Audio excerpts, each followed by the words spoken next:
Here we're given the equation of a conic. We'd like to rotate the axes so that there's no xy term, and then we're going to discuss and graph the new equation. We're given the equation 41x squared minus 24xy plus 34y squared minus 25 equals 0. If we substitute x equals x prime cosine theta minus y prime sine theta, and y equals x prime sine theta plus y prime cosine theta, we will transform our equation into one that represents a rotation through an angle theta. To eliminate the x prime y prime term in the new equation, we need to have the cotangent of 2 theta equal to a minus c over b. That is, we need to solve the cotangent of 2 theta is equal to negative 7 over, that's 2 theta there. Cotangent of 2 theta equals negative 7 over 24. Since the cotangent of 2 theta is negative, we can choose theta to be between 2 theta is between 90 degrees and 180 degrees, which means that theta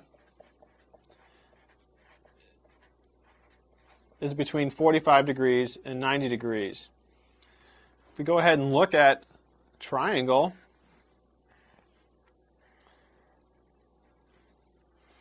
we're going to imagine that this is the origin. We rotate through an angle theta, or 2 theta.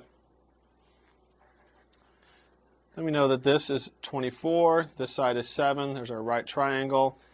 And using Pythagorean theorem, we'll get that our hypotenuse is 25. We have that cotangent of 2 theta equals negative 7 over 24, so it follows that the cosine of 2 theta must equal negative 7 over 25. We want to find the sine of theta and the cosine of theta next. The sine of theta is equal to the square root of 1 minus cosine of 2 theta divided by 2. And that's going to equal 4/5. The cosine of theta is equal to the square root of 1 plus cosine 2 theta divided by 2, which is equal to 3/5. You can find out what theta is. Theta is equal to cosine inverse of 3/5, and that's going to be about 53.13 degrees. Now with these values, we can obtain our rotation formulas. We'll get now that x is equal to 3/5 x prime minus 4/5 y prime. Y is equal to 4/5 x prime plus 3/5 y prime. If we go ahead and substitute these expressions into our original equation, we'll get 41 times our new value for x, that's squared, minus 24 times our value for x times our value for y, plus 34 times our value for y squared, and that's going to equal 25. If we want to multiply both sides by 25, that will get rid of our denominators, and then we're going to expand each of these squares in this product. We'll end up with 41 times, in parentheses, 9x prime squared minus 24x prime y prime plus 16y prime squared. Then here we'll have minus 24 times, in parentheses, 12x prime squared minus 7x prime y prime minus 12y prime squared, plus 34 times this in parentheses, 16x prime squared plus 24x prime y prime plus 9y prime squared, and then all of that's going to be equal to 625. If we actually multiply or distribute our 41, the negative 24, and the 34, distribute and then simplify by collecting like terms, see a lot of stuff will go away, and we're going to be left with 625x prime squared plus 1,250 y prime squared equals 625. So everything goes away except for these two terms.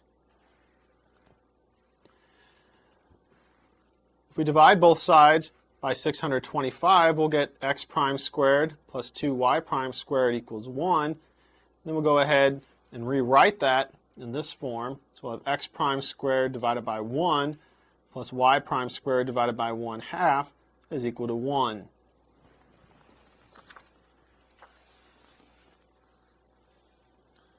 We've just rewritten our equation. In this form, we can see that a is equal to the square root of 1, which is 1.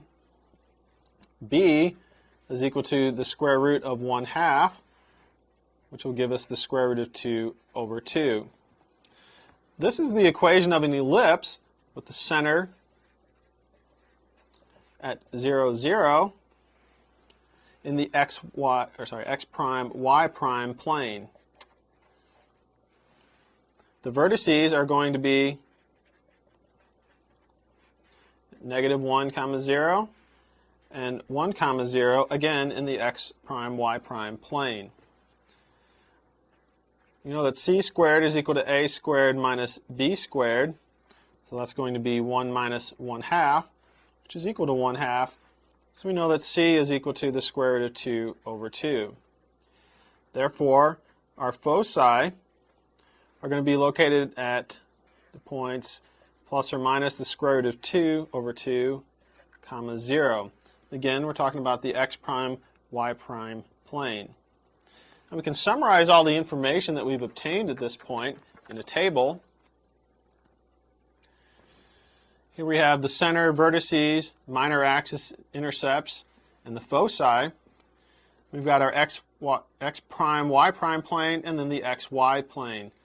So our center is at 0, 0 in both cases. You can see how the vertices are different, the intercepts are different, and the foci are different. We've rotated from the xy plane to the x prime, y prime plane. We're going to go ahead and use this information to sketch a graph now. Here we have our grids. We notice that the xy plane is in the background. It's lightly grayed so that we can show how we did our rotation. So that we got the x prime, y prime plane. Pay attention to the scale here. Each one of these tick marks represents 1/3 of a unit. We're going to plot our center first, and we're plotting in the x prime, y prime plane. The center is at the origin, 0, 0. The vertices are at plus or minus 1, 0. So we're going to go positive 1, that's over here. That's the point 1, 0. And then negative 1 is right here. So that's the point -1, 0. Again, we're looking at the x prime, y prime plane.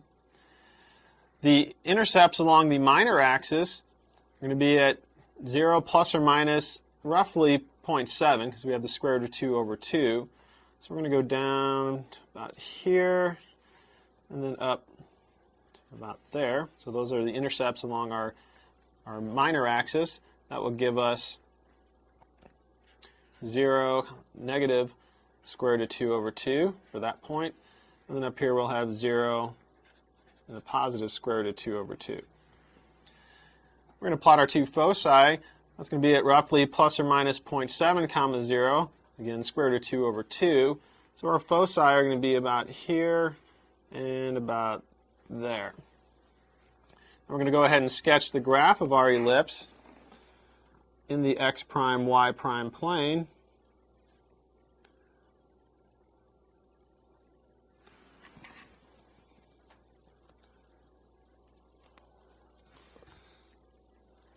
And so there's the graph of our ellipse.